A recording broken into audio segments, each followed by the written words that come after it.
Baiklah, perkenalkan nama saya Ruhut Nababan dengan NIM J1A2 19/14. Di sini saya akan mempresentasikan tentang pinang, nipah, dan jernah. Baiklah, yang pertama, untuk pohon industri dari tanaman pinang, nipah, dan jernah. Yang pertama, pohon industri tanaman pinang. Tanaman pinang memiliki nilai ekonomi tinggi karena hampir seluruh bagian seluruh bagiannya dapat dimanfaatkan. Biji pinang digunakan dalam industri farmasi dan tradisional sebagai bahan stimulan, antiseptik, serta obat cacing. Kulit pinang sering dijadikan limbah organik yang kaya lignin dan serat, cocok untuk pakan ternak atau bahan pupuk kompos. Pelepah pinang memiliki serat alami yang kuat sehingga dapat diolah menjadi piring biodegradable dan produk kerajinan ramah lingkungan. Industri turunan seperti farmasi, biopestisida, industri kemasan, ramah lingkungan, dan peternakan.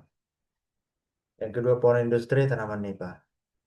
Tanaman nipah atau Nipah fruticans adalah tanaman mangrove yang banyak tumbuh di daerah pasang surut. Manfaat utamanya adalah nira nipah dapat disadap dari bunga jantan, lalu difermentasikan menjadi cuka, etanol, atau direbus untuk menghasilkan gula nipah.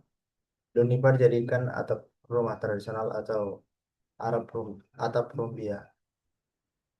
Batang dan akar bisa digunakan untuk bahan bangunan ringan atau kayu bakar. Kemudian industri turunan dari tanaman nipah adalah industri pangan, bioenergi, kerajinan tradisional, dan konstruksi ramah lingkungan. Kemudian yang ketiga, pohon industri tanaman jernang.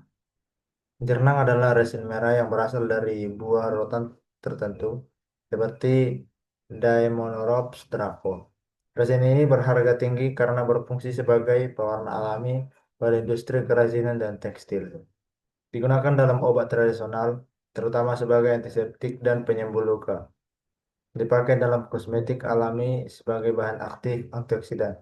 Industri turunan dari tanaman jernang, yaitu kosmetik herbal, farmasi, kerajinan seni, dan bahan tinta tradisional.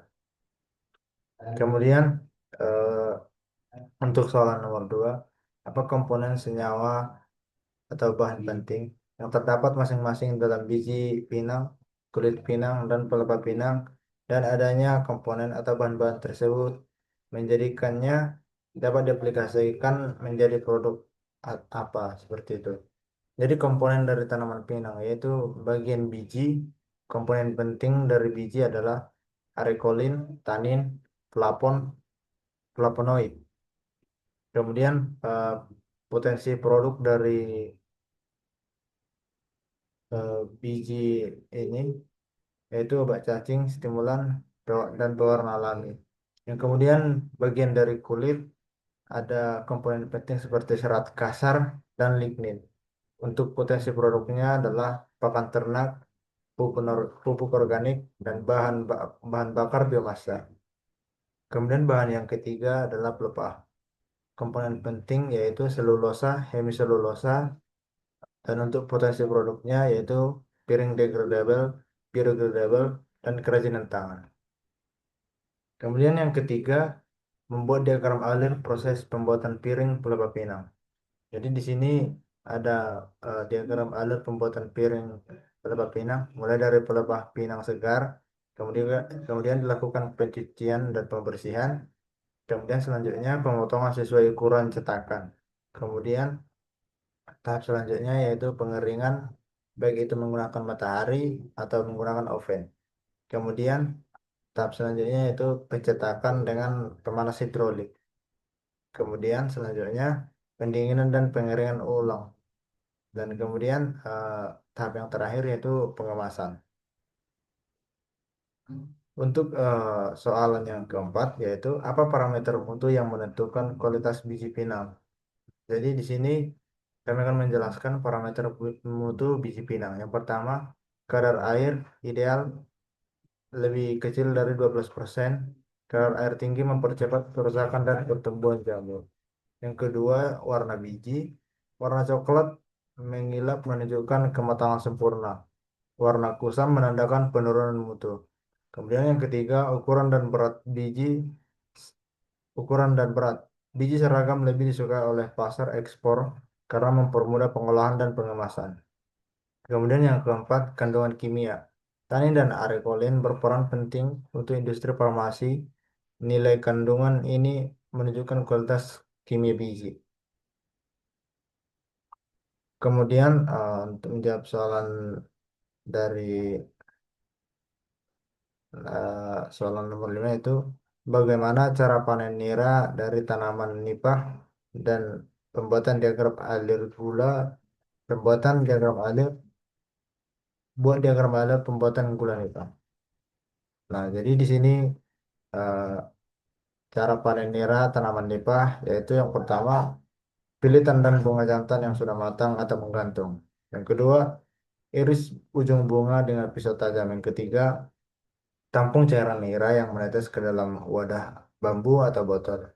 Kemudian yang keempat, ulangi penyadapan setiap pagi dan sore selama beberapa hari. Kemudian di sini ada diagram alur pembuatan gula dari nira nipah. Nira nipah segar dilakukan penyaringan untuk membuang kotoran, kemudian dilakukan perebusan hingga mengental. Tahap selanjutnya itu pengadukan dan pengentalan hingga membentuk kristal kasar. Kemudian tahap selanjutnya itu pencetakan dalam cetakan batok ataupun dalam pencetakan tempurung. Kemudian tahap terakhir yaitu pendinginan dan pengemasan. Kemudian soalan yang keenam yaitu bagaimana karakteristik resin jernang. Karakteristik resin jernang. Karakteristik yang pertama yaitu warna warna dari resin jernang yaitu merah tua atau merah darah. Semakin tua semakin mahal. Kemudian untuk karakteristik yang kedua adalah aroma. Aroma khas resin jernang yaitu khas resin tidak menyengat sedikit manis. Kemudian karakteristik yang ketiga adalah tekstur. Bubuk halus atau serpihan, tidak menggumpal dan karakteristik yang berikutnya adalah kelarutan, yaitu mudah larut dalam alkohol tetapi tidak dalam air. Kemudian karakteristik yang berikutnya adalah kandungan utama. Kandungan utama seperti flavonoid, tanin, dan senyawa fenolik lainnya. Kemudian soal nomor 7 yaitu eh, menjelaskan tahap-tahap proses pembuatan jernang dengan cara masyarakat. Jadi di sini ada tahapan proses pembuatan jernang dalam masyarakat. Yang pertama itu memanen buah jernang. Cara panen buah jernang yaitu ambil buah dari rotan penghasil resin. Kemudian yang kedua pengeringan. Tahap pengeringan yaitu jemur buah sampai kering. Kemudian tahap ketiga yaitu pengupasan. Ambil kulit buah dan buang bagian yang tidak diperlukan. Kemudian yang keempat, pemisahan resin. Dengan ditumbuk atau diayak untuk melepaskan resin. Kemudian tahap yang kelima yaitu penyaringan untuk memisahkan kotoran. Kemudian yang keenam adalah pengeringan ulang, yaitu untuk menjamin umur simpan. Dan tahap terakhir yaitu pengemasan. Bahasanya resin siap dijual atau digunakan. Kemudian soalan yang ke-8 yaitu menjelaskan parameter mutu yang menentukan kualitas renang. Parameter mutu kualitas renang yaitu parameter pertama adalah warna dengan standar mutu merah tua cerah dan mengkilap. Kemudian parameter yang kedua adalah tekstur, yakni standar mutu halus, tidak menggumpal, dan tidak lengket. Yang ketiga, parameter ketiga adalah kadar air dengan standar mutu lebih kecil dari 10%. Kemudian parameter yang keempat adalah kemurnian dengan standar mutu bebas kotoran, tanah, dan serpihan kasar. Kemudian parameter yang kelima adalah senyawa aktif, yakni standar mutu flavonoid dan tanin tinggi. Kemudian parameter yang selanjutnya adalah aroma, yaitu dengan standar mutu kasar resin dan tidak apek.